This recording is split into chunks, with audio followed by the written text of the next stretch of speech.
Saya Kepala Sekolah SMP Kedah Anur akan mengadakan supervisi di kelas 9 dengan mata pelajaran IPA yang akan disampaikan oleh Ibu Guru Saidah Rahma.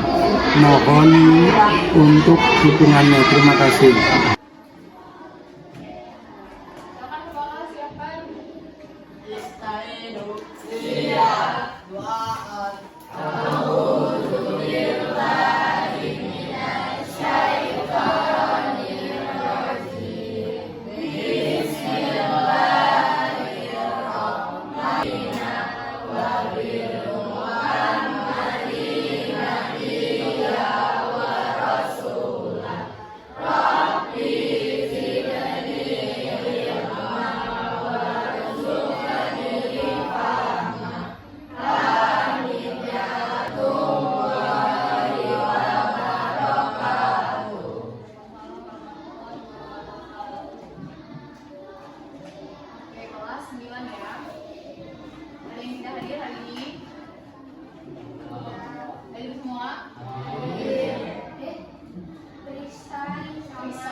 Kalau kita bahas materi yang minggu lalu, bagaimana jalur keluarnya sperma?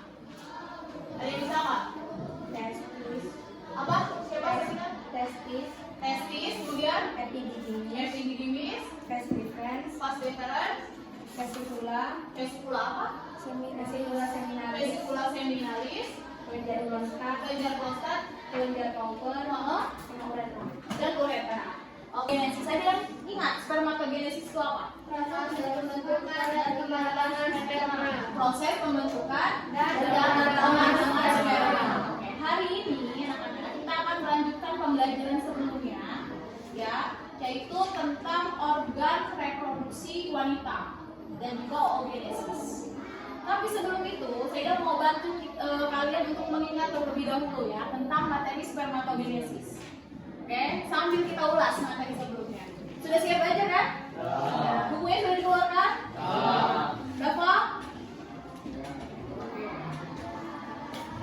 Kita lihat sama-sama. Jadi ini, enak ya, ini adalah testis. Seperti telur. Di mana dia tempatnya? Di bawah penis. Di bawah penis, di luar kan ya? Di luar. Testis itu ketika dia dipotong, ya, ketika dia dipotong melintang, bentuknya seperti ini, nah. Ya. Di dalamnya itu ada yang namanya tubulus seminiferus. Oke. Jadi banyak sekali tubulus seminiferus di sini. Kemudian ketika tubulus seminiferus ini dipotong, ya, dipotong melintang juga, bentuknya akan seperti ini. Seperti buah apa? Marcisa. Jadi banyak biji-biji gitu ya, seperti biji-biji. Isinya itu adalah spermatogonium. Oke, bentuk di tengahnya itu kosong, bulat, ruangan hampa. Ya. Ini kalau di zoom lagi, diperbesar lagi, bentuknya seperti ini.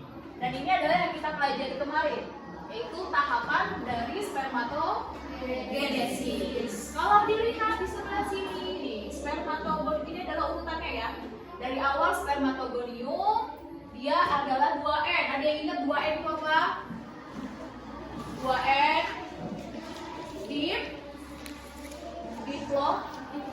diploid. Nah, ini diploid nih.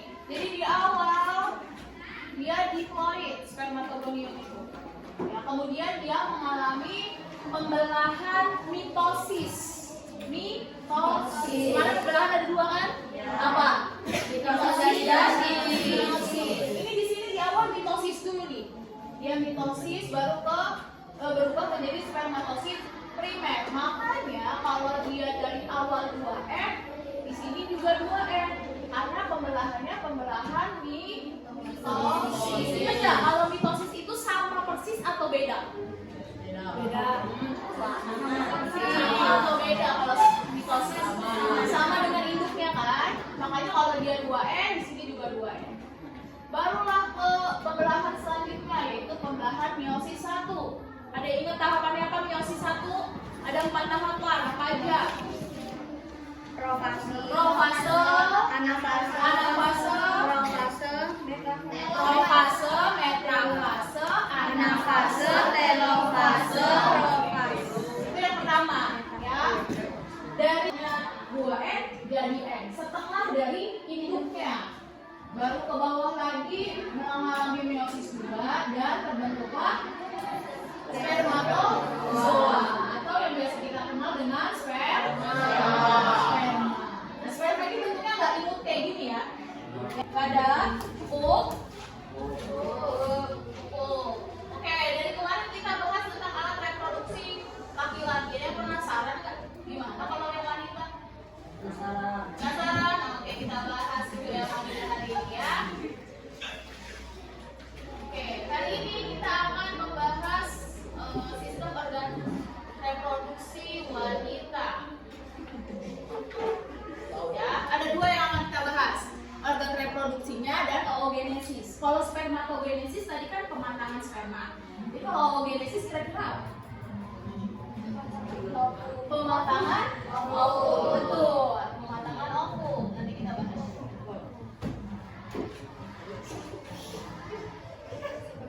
Oke, sama seperti organ reproduksi laki-laki, ya, yang wanita juga punya 2 bagian. Ada yang di bagian luar dan ada di bagian dalam. Saya udah ingetin lagi sekali lagi, kita belajar untuk ilmu pengetahuan, oke? Untuk biar kalian tahu, biar kalian paham bagaimana cara merawatnya, bagaimana prosesnya dan sebagainya, oke? Itu disepakati dulu, ya. Organ reproduksi wanita ada bagian luar dan bagian dalam. Di bagian luar ada yang namanya vulva dan flavium. Oke. Selain dia menghasilkan ovum, dia juga menghasilkan yang namanya hormon estrogen dan hormon progesteron. Hormon estrogen dan hormon progesteron itu nanti berperan aktif ketika wanita mengalami menstruasi dan juga kehamilan. Nah, nanti ini kita bahas lebih lanjut kalau kita membahas tentang fertilisasi, ya, proses kehamilan.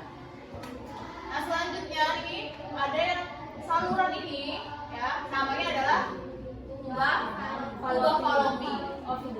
Dia menghubungkan antara ovarium ke rahim. Nah, dia menghubungnya saluran seperti itu. Dan selain itu dia juga tempat bertemunya sperma dan ovum. Itu di sini, di saluran ini. Jadi nanti sperma masuknya lewat bawah, terus ovum dialirin di sini, nanti ketemunya di bagian tuba fallopi. Ya, baru nanti kalau terjadi pembuahan dia akan menempel di dinding rahim, atau kalau misalnya dia tidak dibuahi dia akan meluruh dari dinding rahim. Seperti itu. Terus di bagian ke sini setelah masuk ke tuba fallopi ada yang disebut dengan rahim. Ya, rahim itu juga terdiri dari 3. Ada lapisan luar, lapisan tengah, dan lapisan dalam. Oke. Nah, jadi tempat apa nih rahim? Kira-kira tempat bayi, janin, tempat berkembangnya janin. Ya. Dan selain itu di bagian dalam ini tempat nempelnya plasenta. Tahu? Plasenta. Kalian kalau orang-orang sekarang orang-orang zaman dulu ngomongin plasenta itu kakaknya bayi yang gitu ikut keluar keluar duluan sebelum bayi keluar, yang kayak daging gitu. Hari-hari, betul, hari-hari. Ya, dia akan keluar. Nah, hari-hari itu atau plasenta itu makanan untuk si bayi yang disalurkan melalui tali pusar. Biasanya kan bayi kalau lahir ada tali pusarnya kan, kita digunting. Nah, itu sebenarnya jalur makanan untuk si bayi, si hari-hari. Dia nempelnya di sini, nanti ikut keluar, nanti kembali lagi. Itu uterus atau rahim. Di sini juga sama, namanya tuba fallopi, kanan kiri. Ya. Nah, di sini kan di tuba fallopinya ada yang bentuknya kayak cangkram gitu ya, ada yang berjuntai-juntai gitu di sebelah kanan sama di sebelah kiri. Nah, itu gunanya untuk ya cervix. Dia bisa elastis, dia bisa mengendur, bisa juga rapat, bisa rapat, bisa mendur. Di sini nanti tempat bayi kepalanya keluar. Biasanya kalau normal bayi itu palanya duluan yang keluar lewat sini, nanti baru keluar ke perut. Itu namanya cervix ya. Fungsinya ini mengalirkan darah vagina saat menstruasi, mengarahkan sperma dan juga mendukung kepala janin saat keluar. Yang terakhir ini namanya vagina atau saluran tempatnya kalau untuk menstruasi berarti saluran darah tempatnya keluar. Selaput darah itu ada di bagian vagina wanita. Setiap wanita pasti punya selaput darah.